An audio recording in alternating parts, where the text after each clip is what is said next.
una transformación de los saberes respecto a qué somos, cómo se interviene, qué podemos hacer, cuáles son los saberes expertos. Y va a llevar también, y esto es particularmente relevante para nosotros, va a llevar también una transformación en la idea respecto a qué es lo patológico o lo anormal en nosotros. ¿Sí? Cuando tenemos este cambio, en el fondo, ¿no?, de esta ontología psicológica o psicologicista a esta ontología más orgánica del individuo, esto va a llevar también, obviamente, ¿no?, a que aparezca la nueva idea, otra idea como de alguna forma refundada o amparada en la biología, de que lo que somos y digamos nuestras fallas en ser lo que somos, por decirlo de cierta manera, se van a vincular ahora mayormente a algo, un error, una falla, una desviación que tiene que ser correspondientemente reconocida, identificada e intervenida a nivel del cerebro. ¿Sí? Yo les mencionaba anteriormente, en la hora pasada, cómo en los 50-60 había habido un momento en el cual los psicólogos o los psiquiatras o los médicos empiezan a buscar en el cerebro como el inconsciente. Y los psicoanalistas, los psicólogos se ríen como, idiotas, jamás lo encontrarán, ¿no es cierto? Porque si el inconsciente no existe propiamente tal, es un lugar, es una dinámica, es una fuerza y todo, ¿no? Lo que empezamos a ver ahora es que si no existe en el cerebro, no existe, ¿no? Hay un cambio que va a llevar a que ahora en el cerebro orgánico tiene que encontrarse las huellas o los asentamientos de la verdad sobre el sujeto, ¿no? Vamos a ver que a partir de esto entonces lo que empieza a aparecer es una transformación en la idea del yo. Va a empezar a aparecer en la literatura, en el campo de los saberes psicológicos, en la medicina y en el fondo en el terreno de los estudios culturales, en la vida cotidiana de nosotros. La idea de que lo que nosotros somos entonces es mayormente un yo neuroquímico, ¿no? La idea del yo neuroquímico, la idea de que mi identidad y mi composición está en gran parte tomada, anclada y determinada por el efecto que estos neuroquímicos y sus interacciones van teniendo en nosotros, ¿no? De la misma mano, así como aparece esta idea del yo neuroquímico, va a aparecer la idea de que en el fondo lo que somos o lo que mejor responde y explica las condiciones de nuestra existencia es la idea de que somos individuos somáticos. ¿Por qué somáticos? Somáticos de la idea de soma. Soma como el cuerpo, como esta entidad material que va a determinar las condiciones de nuestra existencia, ¿no? De ahí viene la idea de lo somático, ¿no? Como en el fondo lo que estamos viendo acá es una reintroducción de una manera muy fuerte de la materialidad de la existencia, ¿no? De las condiciones materiales de la existencia. ¿Qué materialidad es la que le va a importar a esta forma particular de saber? La materialidad del organismo como organismo vivo, ¿no? O sea, ¿qué es lo que yo soy? Soy un cerebro. ¿Qué es lo que yo soy? Soy un cuerpo anclado, un cuerpo determinado, localizado en algún tiempo y espacio, ¿no? Entonces, en el fondo, si ustedes van siguiendo la línea del argumento, lo que va a cambiar es la idea de esa interioridad que pierde espacio por la aparición cada vez más fuerte de la idea de que aquello que determina mis condiciones de existencia va a ser mi constitución, mi composición orgánica, ¿no? Cuánto tengo de cuántos neurotransmisores, qué tan desarrollado está, qué parte de mi cerebro, ¿no? Qué tan fuertemente establecida está mi corteza prefrontal y cuánto esa corteza frontal es capaz de detener los impulsos provocados por la amígdala. Y si alguien es impulsivo, no es que carezca de super yo, es que el lóbulo frontal no está fuertemente desarrollado. ¿Cómo intervenimos en ese lóbulo entonces, no? Aparece, a partir de eso, por supuesto, una nueva ingeniería de la conducta, una nueva forma de pensar la intervención, ¿no? Desde la lobotomía hasta la neurociencia, se abre un espectro de intervenciones que son absolutamente y esencialmente diferentes a la idea de cómo y qué hago yo con los sujetos que aparecían en este modelo previo, ¿no? Se transforma, insisto, como el arsenal de técnicas que aparece.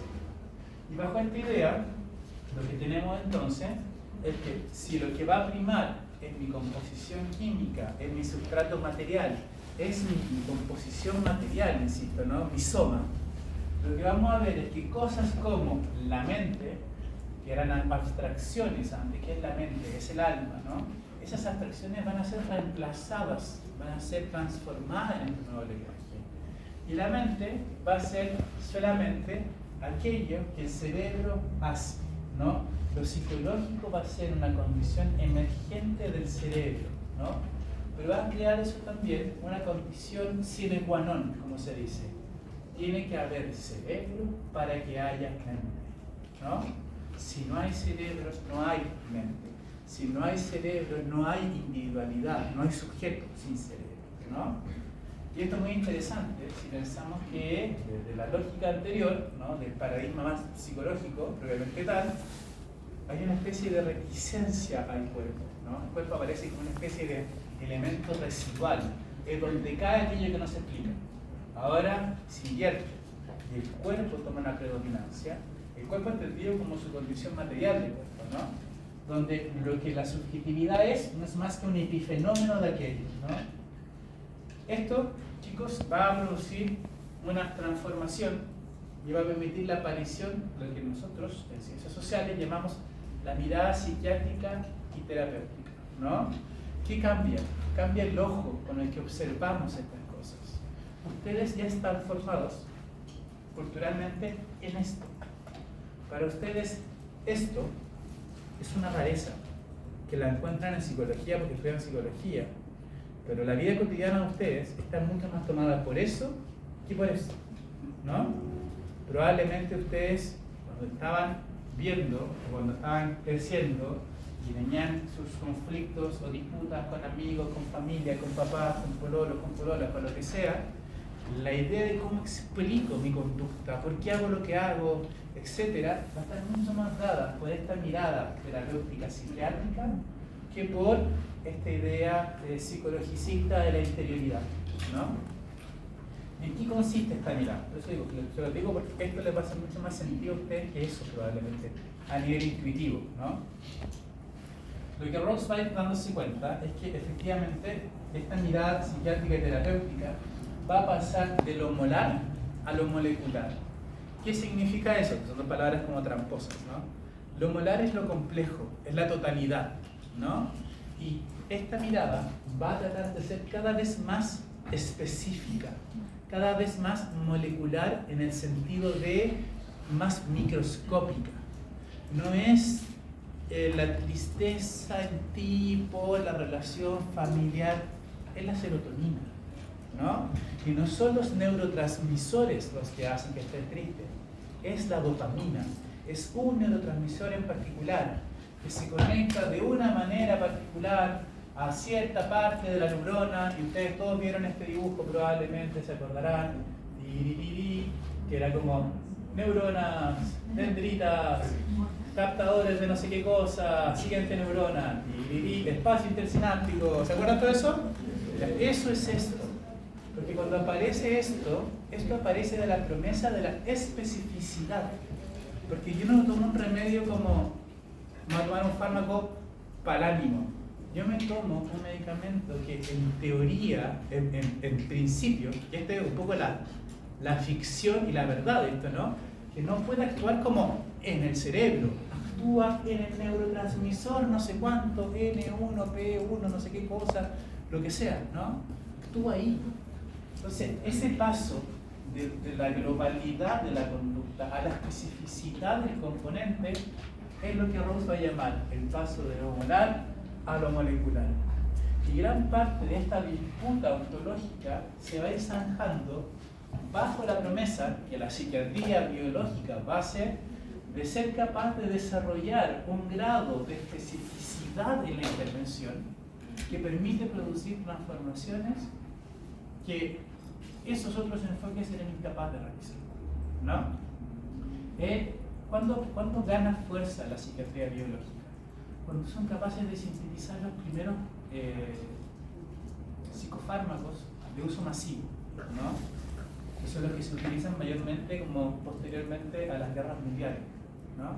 Son capaces de sintetizar, no me recuerdo exactamente cuál es el primero que sintetizan, quiero, no estoy seguro, no quiero mentir. Diría, pero si tiene que mentir, ¿no? Ahora, uno puede pensar, y acá este es como el lado más social, no más social, más societal del problema, ¿no? ¿Por qué nosotros, o sea, podemos entender lo que pasa en el laboratorio, pero por qué nosotros, gente común y corriente, fuimos adheriendo a este proceso? ¿Por qué nosotros permitimos, entre comillas, ser explicados de una manera distinta, ¿no? Y lo que vamos viendo es que no es solamente que la psicofarmacología, con su desarrollo tecnológico, permite hacer cosas que antes no se podían hacer, sino que además, de la mano de eso, van a aparecer ciertas reacciones sociales que van a impulsar este desarrollo. Y esto me parece súper importante, súper interesante. ¿Qué es lo que quiero decir? Que cuando llegamos a este lugar, cuando empezamos a hacer este tránsito ontológico de acá a acá, esto va pasando mediado por una serie de tecnologías. Tecnologías, no imaginen rayos láser y cosas así. Tecnologías son procedimientos estandarizados, ¿no? Como herramientas técnicas que permiten cosas. Por ejemplo, uno de los grandes procesos tecnológicos que permitió esto fue el desarrollo de los CAT scan, ¿cómo se llama en español? La tomografía y la imagen, ¿cómo se llama? Cuando te meten así y vibras y te sacan una imagen del cerebro. Resonancia magnética. La resonancia magnética, gracias. Gran parte de esto se logra porque efectivamente los avances tecnológicos del momento permiten que aparezca ese tipo de tecnología, la resonancia, la tomografía, toda una serie de cosas que permiten ver algo que antes no podíamos ver. ¿Y qué es? La idea de este cerebro operando en vivo y en directo, ¿no? Y eso fue interesante, fue muy interesante, porque hasta los años 50, cuando abrían un cerebro de alguien que estaba con una esquizofrenia, de alguien que no tenía una esquizofrenia, por ejemplo, el cerebro era igual. No habían lesiones claramente identificables del cerebro. Entonces llegaban ellos, el paradigma biológico, decían, miren, el problema está en el cerebro. Y abrían y mostraban el cerebro, entonces yo no veo nada. No era como el pulmón que tiene cáncer, que está negro y agujereado, ¿no? Era el mismo cerebro. Pero mediante la mediación tecnológica, lo que hace es que ya no vemos el cerebro muerto, vemos el cerebro vivo, funcionando, y vemos cómo se activan zonas del cerebro. Y estas tecnologías de la verdad, como la vamos a llamar, siguiendo a Foucault, permiten que aparezca la creencia de que efectivamente esto que se estaba enunciando como verdad acá es real. ¿Es una mariposa, es una polilla o es como una avispa asesina gigante? Díganme. ¿Ah? Ah, perfecto. No sé, porque hay una avispa gigante. Entonces, aparece esta idea, aparece la promesa de que, mira, descubrí que mi problema está que esta zona de acá no se activa lo suficiente. No importa, estimado. Yo acá le traigo el medicamento con estrellita por prevenido, que va a llegar y justo la va a chantar en ese lugar y usted va a ser más feliz. Como increíble, porque quiero más, ¿sabes? Entonces, es ver esto y suponer donde esto iba a afectar a esto, permite que culturalmente esto le vaya ganando a esto. Pero no se trata, y esto es lo que me parece súper interesante y súper importante, porque tendemos a pensar lo contrario, no se trata de que como que nos empujaron esta verdad y nosotros dijimos, no, yo no quiero ser entendido con medicamentos, yo quiero ser libre. Nunca quisimos eso culturalmente. Y lo que vemos y estudiamos en los años 60, 70, el clima cultural, la recepción que tiene esto, es que esto es una promesa de liberación. ¿Por qué?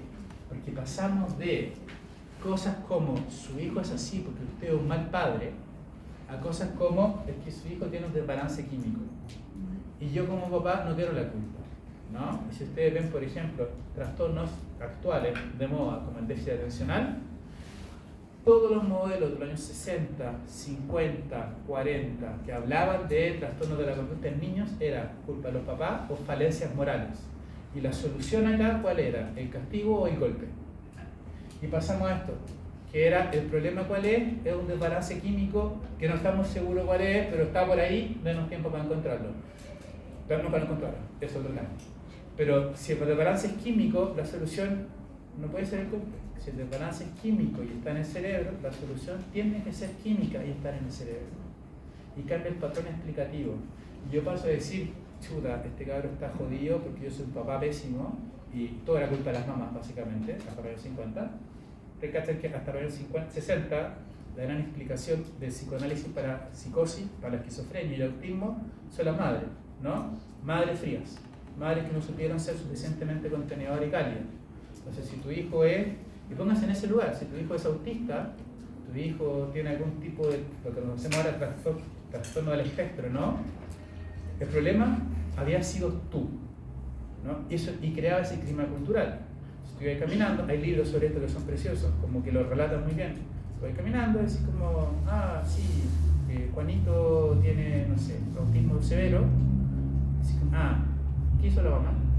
Que la mamá, no es que la mamá fuera responsable, la mamá es culpable, ¿no? Hay un libro muy bonito sobre esto, que es como la importancia de eso, que se llama Love at Coon Park, Amor en el Parque Coon, que es como que relata mucho toda esta relación de la construcción de la idea de la maternidad en el siglo pasado, ¿no? Aparece esto. Entonces, ¿esto qué trae? Trae aquello que nosotros llamamos acá como la nueva aparición de esta ciudadanía biológica, ¿no? Yo les comentaba a ustedes, hubo un caso muy famoso, en 2017, 2016, por ahí, de esta persona que mató gente y dijo, no fui yo, fue mi cerebro. Y que eso fue el caso. Pero salió una respuesta, culpable. ¿Por qué? Porque el cerebro es suyo. Y usted es responsable de su cerebro. Y es interesante, porque en el fondo lo que nos hace eso es amarrarnos a una nueva forma de responsabilidad somática, ¿no? Yo tengo un cuerpo que me determina, pero yo soy responsable de ese cuerpo que me determina. Yo soy responsable de su tratamiento, de su optimización, soy responsable de su funcionamiento y de sus fallas, ¿no? Si yo tengo una esquizofrenia paranoide que puede llevarme a que yo cometa algún tipo de acción peligrosa para el otro, bueno, mi responsabilidad es hacerme cargo de eso, ¿no? Aparece esta idea como de responsabilización somática, ¿no? Ese juicio, de hecho, el tipo se fue preso, como, perfecto, ¿usted tenía esto? Sí, ¿y por qué me hizo algo? Es que yo no, usted tiene que saber, usted tiene que conocerse. Se fijan que es una forma distinta de, como esa frase griega, conocer a ti mismo, de una frase era vincular a la biología. Como conoce tu cuerpo, conoce tu biología, aprende a saber lo que eres y cómo funcionas, ¿no? Y interviene en la medida que sea posible. Y esto lleva a la aparición de nuevas formas de funcionamiento social, ¿no? Lo que vamos a llamar la ciudadanía biológica y la política de la esperanza, que aparece la posibilidad, de la mano de esto, de generar otras formas de tratamiento, ¿no? Hay cosas que han ido pasando en los últimos años que yo encuentro que son absolutas y totalmente fascinantes, ¿no? Por ejemplo, que cuando aparece esto, cierta parte de esta hegemonía médica, del saber médico, muere y nunca más se recupera. O sea, esto es muy interesante. Esta nueva biología lo que hace es más que fomentar el poder del médico, como diría Foucault, el poder psiquiátrico, lo destroza y lo democratiza de alguna manera.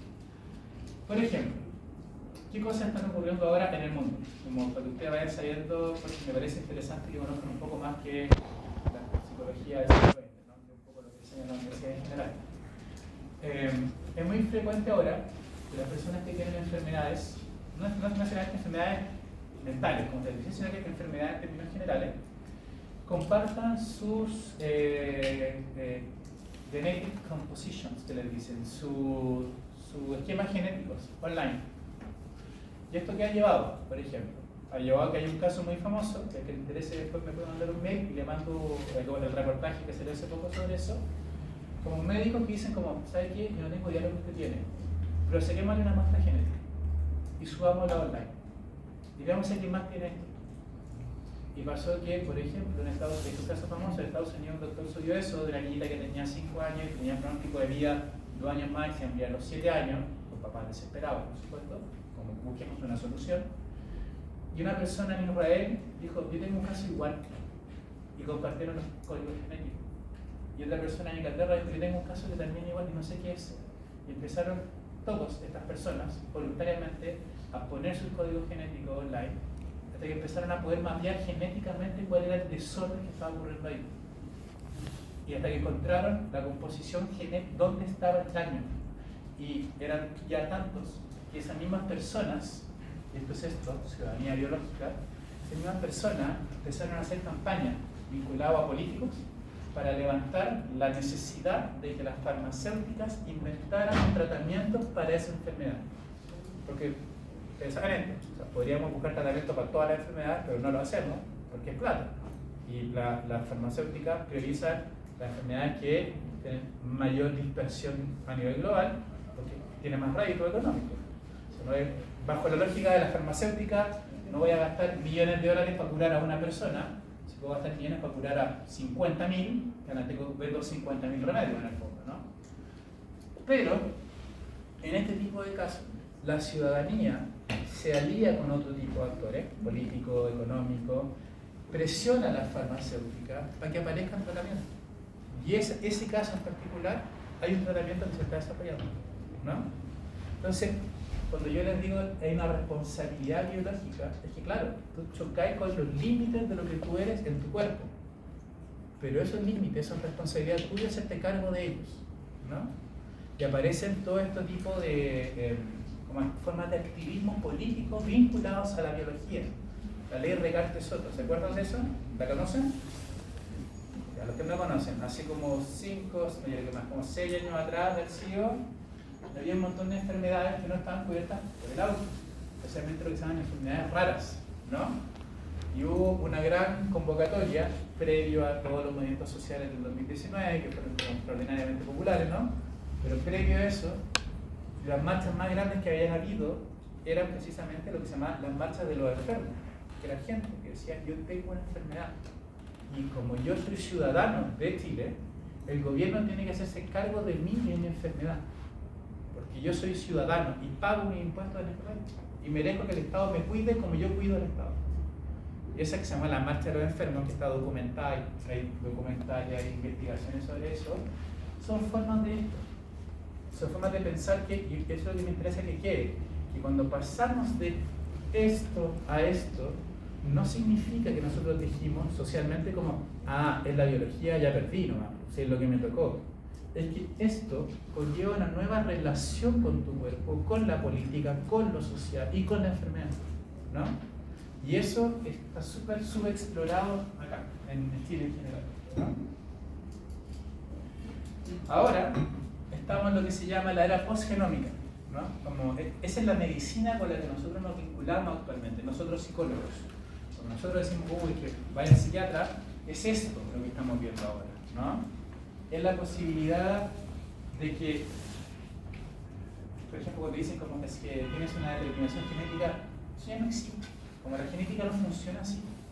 Esa genética determinista, como tu papá tiene esto, tú lo debes tener, no, ya no funciona. Está completamente desprobada, ¿no? Lo que sabemos es que no hay absoluto en la genética. Las genéticas son como switch, son cosas que tú puedes prender o apagar. Y que prender o apagar esos switches y que se activen esas posibilidades depende de los contextos intracorporales, intracelulares, pero también ambientales, ¿no? Y sabemos que actualmente salud, enfermedad, normalidad, se juega mayormente en la posibilidad de la susceptibilidad. Y esto es súper interesante para lo que es nuestro quehacer ahora. Por ejemplo, todo el mundo conoce a Angelina Jolie, ¿no es cierto? ¿Sí? Igual Angelina Jolie se operó y se sacó las mamas, ambas, pero no tenía nada. Y esto es súper interesante. Ella se sacó ambas mamas porque su mamá había tenido cáncer de mama y su abuela había tenido cáncer de mama. Y había una posibilidad de que ella desarrollara cáncer de mama. pero no tenía cáncer de mama. Y ella decide, frente a la posibilidad, actuar sobre su cuerpo. Y se extirpa y se pone no sé qué cosa, y etcétera, etcétera, ¿no?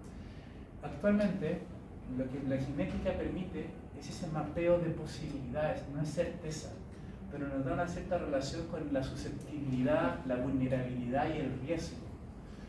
Cosas que están pasando hoy por hoy. Hay programas en distintas partes del mundo, programas como estatales, donde lo que están tratando de medir es el riesgo de crimen, por ejemplo.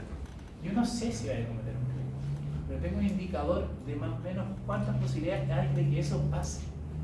Y en base a eso yo voy a operar, yo voy a tomar una decisión, ¿no? Eso ya está pasando. Eso ya pasó en la historia. Pasó en los años 20 y 30. Se llamaba eugenesia, ¿no? ¿Conoce la eugenesia, no? Sí. La eugenesia es lo que hacían los nazis, pero que venía antes de los nazis. La eugenesia era como la gran carta de transformación social de los Estados Unidos. Y los nazis también lo hicieron, como lo hicieron los nazis, yo como agarrado a esa idea. La eugenesia es la idea de poder limpiar como los rasgos genéticos de la población, para mejorar la población. Y hay programas de eugenesia en Estados Unidos, en Inglaterra. Como en la familia de Darwin, había un familiar de Darwin que se llama Galton. Francis Galton tenía programas de eugenesia. Y programas bacanes, o sea, bacanes, así como financiados por el gobierno. Galton era una especie de millonario de la alta alcurnia inglesa. Y Galton elegía gente. O sea, tú y tú. Como, ya, tú tenés como los rasgos ingleses por excelencia, tú también, ya, tengan hijos. Yo les pago la vida, tengan hijos. Porque me interesa generar una raza mejor de ingleses, ¿no? Eso venía desde hace tiempo. Y así como pasaba eso, los manuales psiquiátricos de nuestra época anterior reconocían la enfermedad mental por los rasgos faciales. Esa persona tiene cara de esquizofrénico. Esa figura, el Quijote, esa figura, ¿no? El loco flacuchento, larguirucho, que es como medio loco. Eso está en los manuales de psiquiatría antiguos, esquizofreniforme, ¿no? La persona como más gordita y más iracunda, temperamental, ¿no? La persona que tiene cierto tipo de rasgo facial, que yo digo acá hay algún tipo de trastorno de la inteligencia, ¿no? Que se llamaba cretinismo o idiotismo antes. ¿Era una enfermedad? Ser idiota era una enfermedad, ¿no? Era un concepto, idiota, y apareció una foto. Eso estaba. Entonces, esto no es nuevo, esto ya estuvo el siglo pasado, pero estaba con otras herramientas. Y ahora vuelve no solamente con otra herramienta, vuelve bajo la idea también de la posibilidad de liberarnos de cosas, no solamente de condenarnos a cosas, ¿no? Y eso es muy interesante porque la biología, como estamos viendo acá, a diferencia de lo que pensaba Freud, la biología actualmente ya no es destino. Eso es súper interesante. Freud tiene este texto, no sé si ustedes lo leyeron ya, se llama El yo y el ello. Y en El yo y el ello, Freud hace toda una serie de ejercicios. Es maravilloso el libro de Freud, es extraordinario.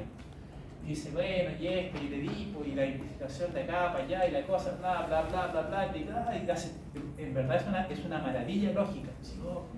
Y termina, y la última frase dice, bueno, pero la biología es destino. Como, ¿no? Sí.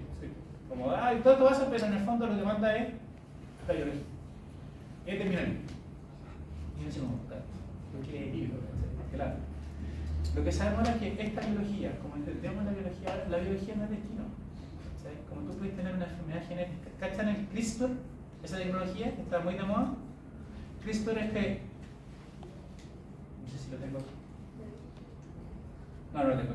El CRISPR es una tecnología que se inventó hace como 5 años en que, y acá esto yo no lo entiendo, lo puedo decir, pero si me dicen, ¿por qué? No sé. Es así. Agarraron un pedazo de no sé qué cosa, como un pulpo de las fosas de no sé dónde, y cacharon que el pulpo como que se autorregeneraba infinitamente y no moría nunca. Y dijeron, bueno, podemos replicar eso, y entrenaron de alguna forma en base a eso ciertas componentes, no me acuerdo el nombre bien. Y la gracia de esto es que cacharon que si se detecta en la cadena genética en qué parte está la anomalía que produce la enfermedad, pueden meter esta proteína que sacaron de este bichito marino, que entra a través de la sangre, va hasta donde está ese lugar corta ese pedazo genéticamente alterado, saca la enfermedad, pasa la cadena genética y ya no está enfermo. Eso existe. Lo están usando para tratar enfermedades, ¿no? Si tú puedes decir como, mira, ¿sabes qué? Tengo la posibilidad de desarrollar el síndrome de Pfafffer, son por un nombre raro. Es decir, como chuta, puede que lo tenga, puede que no. Mapa genético, sí. Tengo la susceptibilidad, está el gen en mí. Perfecto. Metamos esto, cortemos ese pedazo y lo saco. Y ya lo tengo. Eso existe, ¿no? Entonces, vuelvo a esto. Perdón. La biología ya no es destino. O sea, antes tenía esa enfermedad y tenía que morir de eso, ahora no. Ahora puedes cambiarlo. Angelina Jolie podría a lo mejor desarrollar un cáncer de mama. ¿No lo desarrolló? Y se sacó las mamas. Ahora tú perdí, no sé, seno trasplante. ¿Conocen eso? El mundo gigante de cosas que no saben. Seno trasplante es esta tecnología que, ¿sabes qué? Perdí un pulmón. Ya no importa, hagamos crecer un pulmón en un chancho. Y cuando crece el pulmón, a partir de células madre, yo trasplanto el pulmón y te lo pongo ahí. Existe, también, pasa, harto, se puede usar, ¿no? Entonces, la biología es plástica, nos permite construirnos y reconstruirnos de múltiples maneras, amarrado a ciertas formas de lo que estábamos hablando antes, ¿no? Como formas de verdad, formas de conocernos, formas de cosas.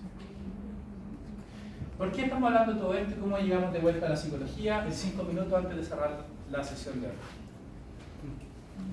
Porque en gran parte, dentro de lo que es la psicología y en esta relación que tenemos constante con la biología y el cerebro como fuente de explicación de nuestra conducta, lo que vamos viendo es que la forma en que el saber psicológico va a emanarse con estas transformaciones en el campo de lo cultural va a ser a través de la aparición de un modelo particular que va a permitir amarrar o agarrar gran parte de este ethos, de este espíritu, para ponerlo al servicio de la psicología. Y la escuela que va a agarrar gran parte de ese ethos cultural que estábamos hablando, y llega hasta lo que estábamos hablando recién, va a ser el cognitivo, ¿no? En los años 50, cuando esto empieza a achatarse, cuando esto empieza a morir, no desaparece del todo, para nada, pero cuando esto empieza a ser cada vez más como agujereado y cuestionado y puesto en duda por lo que está pasando en la medicina, en la psiquiatría, en la tecnología, porque empiezan a aparecer elementos tecnológicos médicos, formas de conocer, formas de existir distintas, cuando pasa eso, la psicología responde tratando de encontrar una metáfora, una analogía que le permita rescatar algo de esto de lo que está ocurriendo. Y lo que ocurre es esto, ¿no? Y con eso se va a transformar completa y totalmente nuestra comprensión de lo humano, desde la psicología. Se va a transformar lo que entendemos que somos y cómo actuamos.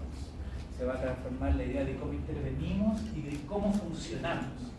Y va a aparecer la idea del ser humano como una especie de procesador tecnológico que va a estar sostenido sobre la existencia de un elemento particular, que es el cerebro.